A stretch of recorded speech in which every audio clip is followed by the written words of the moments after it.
Black holes are the most powerful and extreme things in the universe, and they're wildly weird and complicated.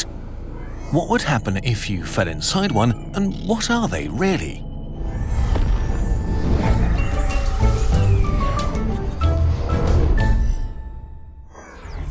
First, we need to talk about space and time. Space and time are the grand stage where the play of the universe unfolds. But space isn't a fixed stage, and time doesn't tick the same for everyone everywhere. In short, they're relative. Matter bends space, and bent space tells matter how to move. Put some stars and planets on the stage, and it sags underneath them. That misshapen stage, with all its little warps and dips, gives us gravity. Black holes do not just bend the stage, they're like trapdoors. Places with so much mass that the universe formed a no-go zone where the rules change. Most black holes form when very massive stars die. We explained this process in detail in our neutron star video. All you need to know now is that in the final moments of really massive stars, their insides implode at nearly a quarter of the speed of light. This packs so much mass so close together, creating something so dense that it sort of breaks the stage of the universe. A black hole with 10 times the mass of the Sun would be barely 60 kilometers across. If you look directly at a black hole, it looks like nothing. The space under their control is blocked by an invisible, one-way border called the event horizon. The event horizon forms a shell around a region of space that, once entered, is shielded from the rest of the universe forever. Because the black hole trapdoor deforms space so much, not even light can escape it. And with nothing escaping to transfer information from the inside, it's impossible to tell what it really looks like. We can still observe black holes because of their effect on matter. Things can orbit black holes just as they can orbit the Sun or a planet. Many black holes have disks of matter orbiting outside the event horizon. This matter can become incredibly hot, as close orbits can speed this matter up to half the speed of light, and tiny amounts of friction and collisions between particles heat them to 1 billion degrees, making the space around these black holes, ironically, incredibly bright. What would happen if you were to try to get close or even inside a black hole? First of all, you'd see the strangest funhouse mirror in the universe.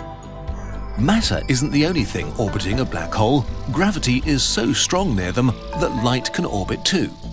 If you hovered just outside the event horizon, at the photon sphere, in any direction, you just see yourself. Straight ahead would be the back of your own head, as light from your back travels around the black hole to your eyes. Gravity also alters the passage of time itself. The stronger the gravity, the slower time passes. While you watch the universe above you speed up, those far away will watch you in slow motion. If you chose to fly away from the black hole, you might find that eons have passed for the rest of the universe, a freakish one-way time travel trip to the future where your loved ones are long dead. But getting close to a black hole can be incredibly dangerous. A painful death by spaghettification awaits you. Because your feet are closer to the black hole than your head, they feel a stronger pull of gravity, enough to pull you apart. As you descend, it gets worse. The pulling gets stronger, your body squeezed thinner and straighter until you've been reduced to a thin stream of hot plasma, gobbled up in one final slurp, never to be seen again. Spaghettification is only a risk with smaller black holes since they have much smaller radii. If you go to the center of a galaxy and find a supermassive black hole, you might be able to experience crossing the event horizon. As you approach the event horizon, a distant observer would think they never saw you enter it, seeing you stop and fade. The last light you emit trickling up and out away from the event horizon. Meanwhile, from your perspective, the void of the black hole rises up to meet you as light from fewer directions can reach you. The blackness envelops you until your only view of the universe you left is a tiny spot of light. Here, inside the event horizon, space and time are so horribly broken that real time travel is possible, so it's probably a good thing that nothing gets out. If anything could escape, it could create all sorts of time travel paradoxes and issues that break the universe. As scary as the event horizon is, it keeps us safe from that drama. Whether you have survived this long doesn't really matter, as now there's only the certainty of crushing death in your near future. Inside the event horizon, space-time itself is so bent and warped that whatever direction you move here, every forward you go leads only towards the center of the black hole. Trying to go in any direction only brings you to the center faster. To survive the longest, you must do nothing. In the center of the black hole, we find the singularity, a single point with all the matter that has ever crossed the event horizon, all crushed to a point infinitely small. There is no memory of the things that made it, as stuff disappears down the black hole trapdoor forever. The singularity makes all things equal. This actually breaks the universe in really cool ways. We've made a video about this problem if you want to learn more. But in a nutshell, everything that comes too close becomes black hole matter concentrated at the singularity.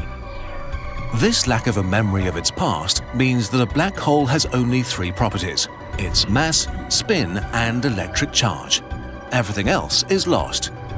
They're a lot like fundamental particles in that respect. This actually means that every single black hole in the universe is the same. Sure, their mass is different and some spin faster than others, but if we were to put all the singularities into a magical physics museum, they'd be identical, like electrons. But just like fundamental particles, the properties of singularities are the best ways we can describe them on paper, rather than an accurate representation of reality. Our current theories about the universe, namely general relativity, are just not able to describe or explain them. The curvature of space becomes infinite, density becomes infinite, and our rules just don't make sense. The singularity has no surface or size, something like a divide by zero error in the universe. So singularities might not even exist, or be completely different things. But this is all we know right now from the best prediction we have from our best current theory of space-time. Also, basically everything you've ever heard about black holes, even in this video, is about theoretical black holes that aren't spinning because their maths is so much easier. But since black holes were born from dying stars that were spinning extremely quickly in their final moments, as far as we know, all black holes in the universe should be spinning right now. At incredible speeds too, up to 90% of the speed of light. This means that in reality, black holes are even more screwed up than they usually get credit for. The singularities of rotating black holes are even wilder. The rotation causes them to swell outwards into a sort of ringularity. This rotation is so powerful that space itself is dragged along. This creates another region around spinning black holes called the ergosphere, where it's impossible to stay still no matter how hard you try. Like a rushing whirlpool of space-time, the tide is irresistible, and the black hole makes you orbit it whether you want to or not. Okay, so what will happen to black holes as the universe ages and dies around them? Again, we don't know, but we have some ideas based on our current understanding of physics. Hawking radiation. In quantum field theory, the vacuum of space is boiling with quantum fluctuations. These fluctuations are creating matter and antimatter pairs of particles from nothing which only exist for a very short time before annihilating. When this happens near the event horizon of a black hole, one of these particles can fall in, stopping them from annihilating. The escaping particle is Hawking radiation. Ultimately, the mass of this particle must come from the black hole, so over eons, black holes will shrink and radiate away. Hawking radiation is not the stuff that fell into the black hole, it's new stuff, stealing mass from it. As the black hole shrinks, the Hawking radiation gets stronger, faster and faster, until what's left eventually evaporates in a flash of high-energy radiation like a nuclear bomb. And then, nothing. But that won't happen for a long, long time. A black hole with the mass of our Sun has a lifetime of 10 to the power of 67 years, which means that it would take 10,000 billion years to lose 0.00000001% of its mass. But most black holes are way more massive than our Sun. The most massive supermassive black holes in the centers of galaxies have lifetimes of 10 to the power of 100 years. How long is that? Imagine an hourglass filled with 1 grain of sand for every single particle in the universe. Every 10 billion years, 1 single grain of sand falls to the bottom. If we waited for all the sand to fall down, not even 1% of the lifetimes of these black holes would have passed.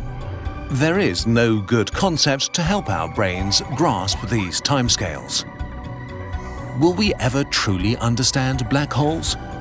Really know what's going on inside them? No one knows. We can only see their outsides, and the theories we have probably get their insides wrong. But it's okay to not know everything. It just means there's still work to be done. It means there are still mysteries to solve and big ideas to think about, which is why humans do science. In the end, we can at least be sure that we still have plenty of time left to think about them before the last one melts away. If you want to continue thinking about black holes, you can do so by getting one of the many black hole-related things the Kurzgesagt team has made with love. Like our black hole infographic poster that teaches you all the black hole basics. Or our Choose Your Own Black Hole adventure poster that takes you on a spectacular ride and might leave you in need of a cuddle, in which case we've made a black hole and white hole plushie. And if that's still not enough, we've also just released super comfy space socks, very shiny space pins, a new tote bag and pouch set, and we have many other great space-related products that are all designed with love and care by us here at Kurzgesagt. Getting something from our shop is the best way of supporting Kurzgesagt while getting something beautiful in return. Because of you, we can keep making elaborate videos like the one you just watched and release them for free for everyone. Thank you so much for your support.